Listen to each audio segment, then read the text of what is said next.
and my viewers. I am Pramod sir. We have studied simple future tense in the last class, and now we will study the rest portion of simple future tense in this class. In the last class we have only studied the basic part, and here we will study the applied part. So first of all, I am going to write at the top of the board applied part. Basic part में हम simple future के सिर्फ structural part को पढ़े थे। कहने का अभिप्राय यह है कि वहां हम सिंपल फ्यूचर टेंस के जो डिफरेंट स्ट्रक्चर्स होते हैं उन्हीं चीजों को पढ़े थे। जैसे अफर्मेटिव सेंटेंस का क्या स्ट्रक्चर होता है, उसका प्रयोग कैसे होता है, और negative sentence, yes no question, WH और इन सभी का प्रयोग पढ़े थे। अब हम इस सिंपल फ्यूचर टेंस का प्रयोग कहां कहां होता है और किस संदर्भ में होता है, उन पहलुओं को पढ़ेंगे। हॉट ट्रिक नंबर 1 हम बेसिक पार्ट में पढ़ चुके थे, इसलिए यहां हम हॉट ट्रिक नंबर 2 लिख रहे हैं। ध्यान दीजिएगा, इस टेंस का प्रयोग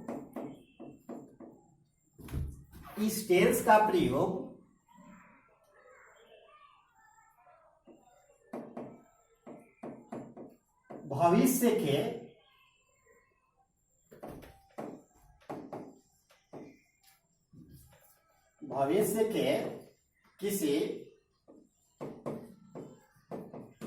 योजना अर्थात प्लान, इसलिए ब्रैकेट में लिख रहे हैं, का बोध कराने के लिए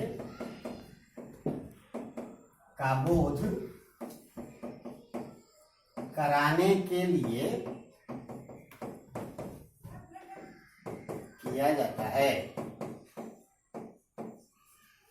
फिर से एक बार रिपीट करते हैं इसे। इस टेंस का प्रयोग भविष्य के किसी योजना अर्थात प्लान का बोध कराने के लिए किया जाता है। तब यहाँ प्रश्न उठता है कि भविष्य का योजना क्या है, अर्थात हम आने वाले समय में जो भी कुछ करने वाले होते हैं उसके बारे में जो कुछ सोचते हैं करने का, वही प्लान हो गया हमारा, वही भविष्य का क्या हो गया, योजना हो गया। अब इस भविष्य की योजना को हम उदाहरण के माध्यम से समझते हैं। जैसे एज का मतलब होता है जैसे, ठीक है। एग्जाम्पल 1 के माध्यम से समझेंगे। रोहित कल दिल्ली जाएगा। रोहित कल दिल्ली जाएगा मतलब उसका कल का योजना है, कल का प्लान है दिल्ली जाने का। तो कल क्या है, आने वाला समय है, यानी भविष्य का टाइम है। तो इसे हम बनाएंगे Rohit will go to Delhi tomorrow. अभी हम कैसे बना दिए Rohit will go to Delhi tomorrow, क्योंकि सिंपल फ्यूचर टेंस का बेसिक पार्ट जो हम पढ़े हैं उसमें इन सारे स्ट्रक्चर्स को बताया गया है। दूसरा उदाहरण से हम समझते हैं। वे लोग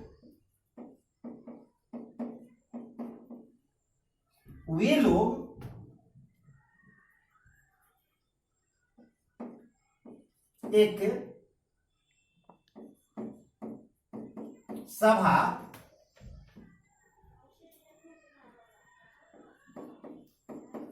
आयोजित करेंगे। वे लोग एक सभा आयोजित करेंगे, यानी ये भी कहाँ है, भविष्य में। ये भविष्य की योजना है उन लोगों का। दे विल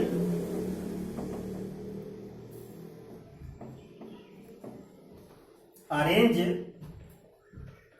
या यहां हम हेल्ड भी प्रयोग कर सकते हैं। दे विल अरेंज या हेल्ड ए मीटिंग। अगला आर्टिकल नंबर हम पढ़ेंगे 3। प्रायः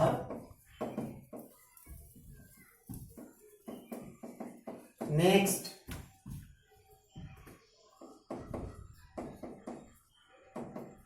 comma following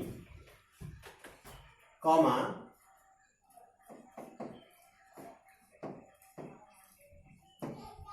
forthcoming comma tomorrow इत्यादि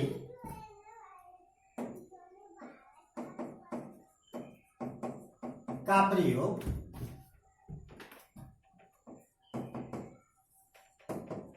सिंपल फ्यूचर टेंस में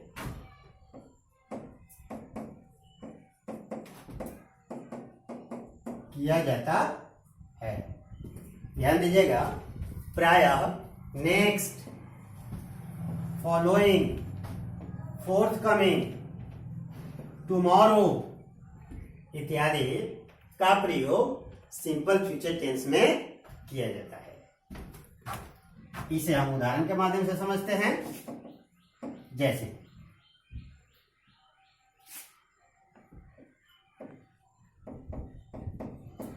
हम लोग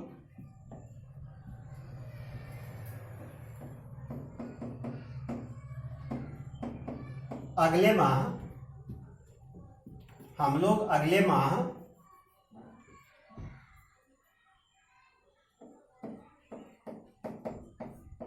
तुम्हारी मदद करेंगे। हम लोग अगले माह तुम्हारी मदद करेंगे। तो हम लोग के लिए भी होता है, और बेसिक पार्ट में आपको बतलाया गया है कि फर्स्ट पर्सन के साथ शैल का प्रयोग किया जाता है। तो we shall help you next month. We shall help you next month. दूसरा उदाहरण से समझते हैं।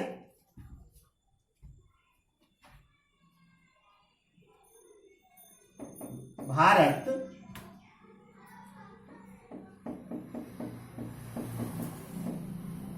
आने वाले समय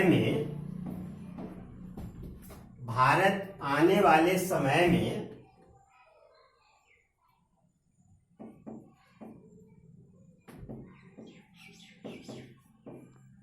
जिंदगी के हर क्षेत्र में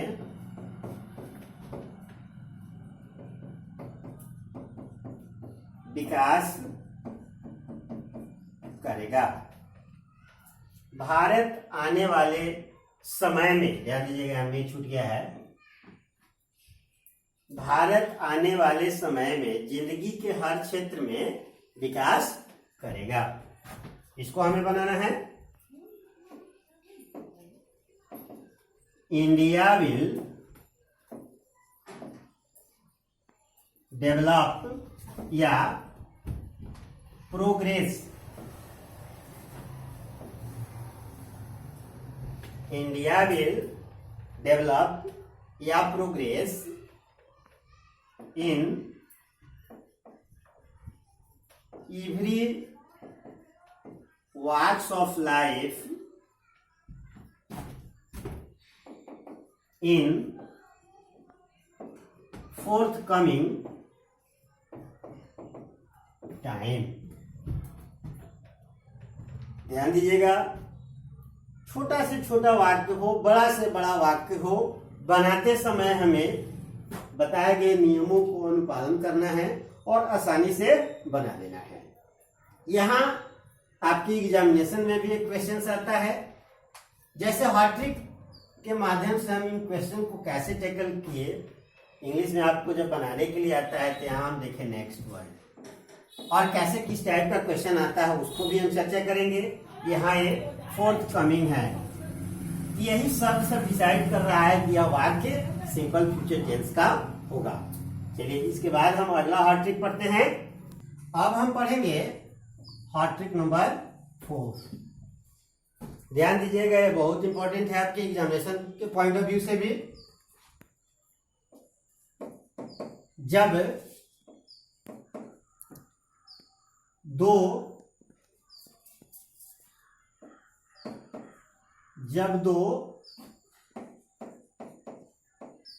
उपवाक्य का मतलब होता है क्लॉज। एक नया चीज यहाँ आ गया, क्लॉज। क्लॉज का कहने का अभिप्राय यह होता है कि वाक्य का वह छोटा रूप जिसमें एक सब्जेक्ट हो और एक फाइनाइट वर्ब हो, वो क्या कहलाता है? क्लॉज कहलाता है। ठीक है, फिर एक बार सुन लीजिएगा। वाक्य का वह छोटा रूप जिसमें एक सब्जेक्ट हो और एक फाइनाइट वर्ब हो, उसे हम क्या कहते हैं? क्लॉज कहते हैं। ये क्लॉज जो होता है दो प्रकार का होता है। ठीक है, पहला जो होता है सबऑर्डिनेट क्लॉज और दूसरा होता है प्रिंसिपल क्लॉज। सबऑर्डिनेट क्लॉज कहने का अभिप्राय यह है कि वह क्लॉज जो अपने अर्थ के पुष्टि के लिए दूसरे क्लॉज पे आश्रित होता है, उसे हम क्या बोलते हैं? Subordinate clause. और प्रिंसिपल क्लॉज यानी वह क्लॉज जो अपने आप में पूर्ण होता है, उसे हम प्रिंसिपल क्लॉज कहते हैं। यानी ये अपने अर्थ के पुष्टि के लिए दूसरे क्लॉज पे आश्रित नहीं होता है। अब ध्यान दीजिएगा, जब दो उपवाक्य if, unless, until, as long as soon as,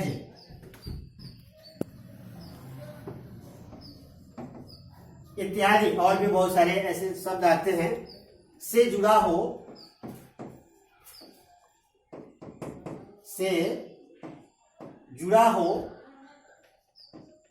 तो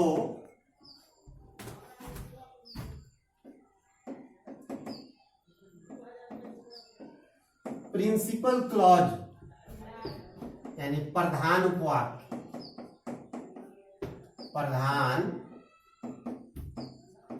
उपवाक्य,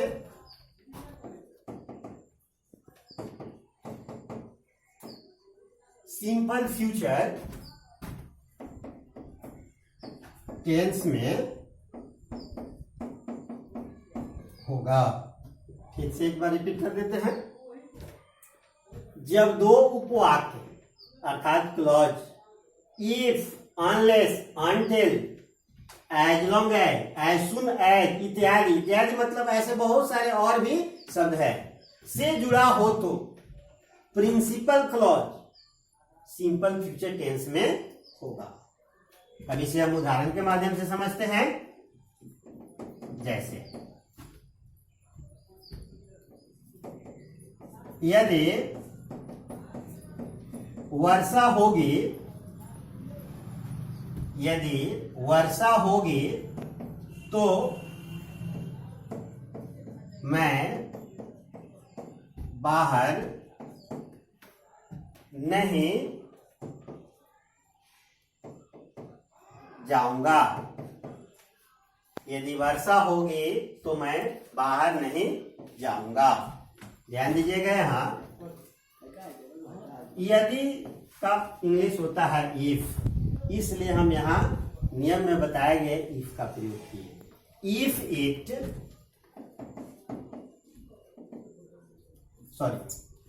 इट रेन्स,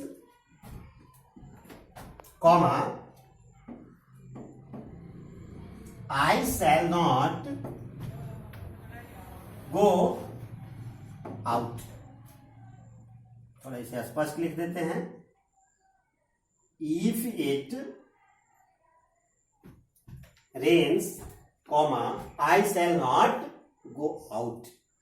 ध्यान दीजिएगा, अभी इस और ट्रिक में मैं बताया हूं आपको कि जब दो उपवाक्य if, unless, until, as long as, as soon as इत्यादि से जुड़ा हो तो प्रधान उपवाक्य सिंपल फ्यूचर टेंस में होता है। तो यहाँ इस वाक्य में, इस उदाहरण में प्रधान उपवाक्य कौन सा है? तो यहाँ ये आपका क्या हो गया? प्रधान उपवाक्य हो गया, यानी प्रिंसिपल क्लॉज। ये कहाँ है? सिंपल फ्यूचर टेंस में है। ठीक है। और इधर जो बच गया यह आपका जो है सबऑर्डिनेट क्लॉज है, यानी आश्रित उपवाक्य। ठीक है। तो इसकी चर्चा हम सिंपल प्रेजेंट टेंस पढ़े थे तो वहां हम कर चुके हैं, इसलिए उसकी चर्चा हम यहाँ नहीं किए हैं। ये चीज हम वहां नहीं चर्चा किए थे, इसलिए इसकी चर्चा हम यहां कर रहे हैं। अब इसके आगे हम पढ़ेंगे कि आपके एग्जामिनेशन में किस टाइप का क्वेश्चंस आता है और कैसा क्वेश्चंस होता है और उन क्वेश्चंस को हम कैसे सोल्व करेंगे, इन्हीं सारी पहलुओं पर चर्चा करेंगे।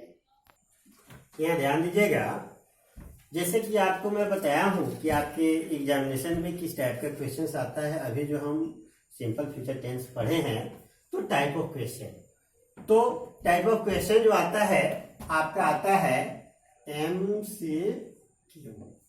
MCQ का मतलब होता है मल्टीपल चॉइस क्वेश्चन। ठीक है, यानी जिसमें एक क्वेश्चन होता है उससे संबंधित 4 विकल्प होते हैं और उन चारों विकल्प में से कोई एक सही होता है, उसी को चुनना होता है। उससे भी पहले बहुत सारे ऐसे बच्चे हैं जिन्हें ये तक पता नहीं होता है कि जो क्वेश्चन पूछा जा रहा है किस चैप्टर का है। तो ऐसे बच्चे के लिए मेरा ये निर्देश है कि यहाँ जो मैं लिखा हूं डायरेक्शन, इसका हिंदी होता है दिशा निर्देश। तो इस दिशा निर्देश को उस प्रकार के बच्चे बाखूबी से पढ़े और समझने की कोशिश करें। हो सकता है कि फर्स्ट चांस में वे नहीं समझ पाए तो उसे पुनः पढ़े। तो मैं क्या लिखा हूं, चूज द करेक्ट टेंस, या स्पष्ट टेंस लिख दिया हूं, ये हो सकता है, या verb form in the following sentences. यानी यह दिशा निर्देश ही बतलाता है कि इसके आगे जो क्वेश्चन है वो किस चैप्टर से संबंधित है। ठीक है। तो जब ये हमें क्लियर हो जाता है कि किस चैप्टर से संबंधित है, उसके बाद हम उन क्वेश्चंस को सोल्व करने की तरकीब ढूंढते हैं।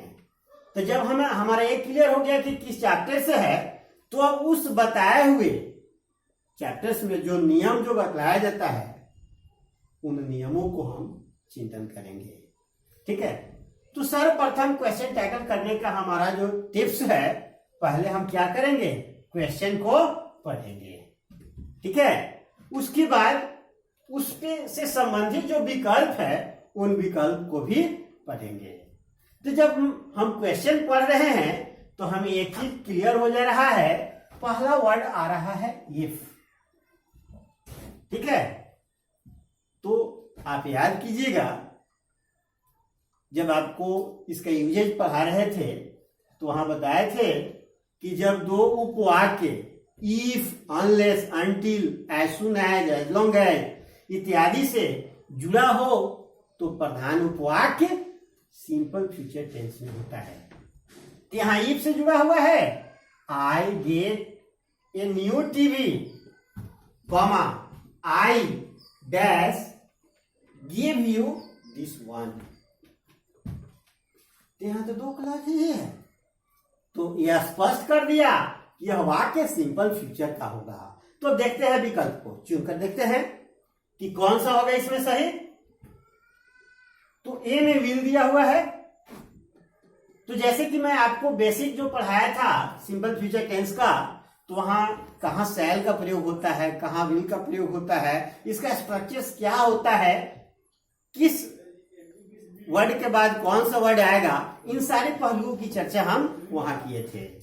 तो वहां मैं बताया था कि विल का प्रयोग सेकेंड और थर्ड पर्सन के साथ किया जाता है, लेकिन यहाँ का वाक्य का सब्जेक्ट क्या है? फर्स्ट पर्सन है, तो इसलिए पहला ऑप्शन हमारा इसमें नहीं होगा। तो साथ साथ हम इस जो हमारा करेक्ट आंसर नहीं होगा उसे हम इलिमिनेट भी करते चलेंगे, यानी छांटते भी चलेंगे। इससे क्या होता है कि हमारा बहुत सारे टाइम और एनर्जी जो है सेव होता है, और हमारा जो टाइम और एनर्जी हमारा एग्जैक्ट जहां फोकस होना चाहिए वहां होता है। और इसी के अभाव में बहुत सारे बच्चे पैनिक हो जाते हैं, जो उनका पैनिक होना बेकार है। लाखों पैनिक होंगे, फिर भी जब वो सही मेथड से नहीं जाएंगे तो क्वेश्चन को टैकल नहीं कर पाएंगे। दूसरे विकल्प की ओर देखते हैं हम, सैल। तो अभी मैं बताया हूं कि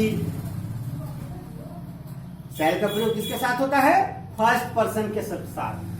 फर्स्ट पर्सन यहां है सैल, आई, तो इसलिए यहां हमारा ऑप्शन बी इसका आंसर होगा। सी इसलिए नहीं होगा क्योंकि जब हम अर्थ पढ़े थे तो हाँ आपको बताया गया था कि कैन का प्रयोग पावर बतलाने के लिए किया जाता है, स्ट्रेंथ बतलाने के लिए किया जाता है, धन इंक्रीज करने के लिए किया जाता है। ये सारे उसके ये विकल्प है, लेकिन यहाँ तो कंडीशन दूसरा है, इसलिए ऑप्शन सी भी नहीं होगा। अगर ये सब सही नहीं होता तब ना हम आते हैं नॉन ऑफ दीज, इसलिए नॉन ऑफ दीज का तो सवाल ही नहीं होता है। क्वेश्चन नंबर सेकंड को देखते हैं। 2 को, ही डैश यू नेक्स्ट मंथ। यहां एक वर्ड जो है नेक्स्ट, जैसे मैं आपको पढ़ा रहा था उस समय बताया हूं कि प्राय, नेक्स्ट, फॉलोइंग, फोर्थ कमिंग इत्यादि का प्रयोग सिंपल फ्यूचर टेंस में किया जाता है। तो एक छोटा सा वर्ड नेक्स्ट यह डिसाइड कर दिया कि इस सेंटेंस का टेंस क्या होगा। अगर आप बारीकी से पढ़े हैं, अब चलते हैं विकल्प क्यों देखते हैं।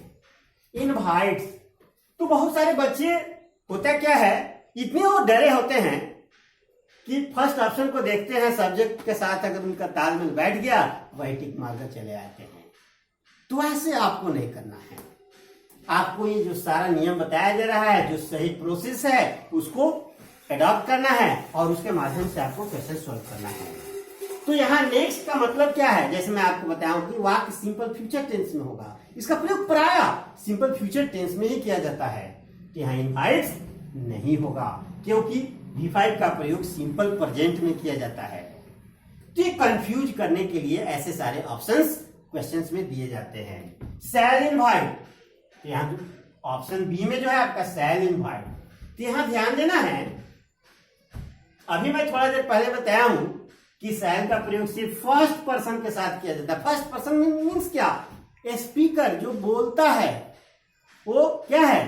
फर्स्ट पर्सन है। बोलने वाला एक हो सकता है, बोलने वाला एक से अधिक भी हो सकता है। जो सुनता है उसे सेकंड पर्सन और जिसके बारे में कहा जाता है वो थर्ड पर्सन होता है। तो यहां शैल का प्रयोग नहीं होगा, यहां ही की बात हम कर रहे हैं, यानी थर्ड पर्सन है। तो यहां क्या होना चाहिए? विल होना चाहिए। तो यहां देखते हैं ऑप्शन नंबर सी में क्या है? विल है। तो इसे यहां पहले हम इलिमिनेट कर दे, उसके बाद नेक्स्ट ऑप्शन पे प्रोसीड करेंगे। ऑप्शन नंबर सी हमारा इसका आंसर होगा। पुनः यहाँ कैन आ गया, तो कैन, तो अभी मैं आपको बताया हूं कि पावर, स्ट्रेंथ और ट्रीट करने के लिए किया जाता है। नेक्स्ट तीसरा हमारा क्वेश्चन है, mister Modi dash address the nation tomorrow. यहां भी वही चीज आया, टुमारो। एक वर्ड हमारे क्वेश्चन का सूरत और सीरत दोनों बदल दे रहा है।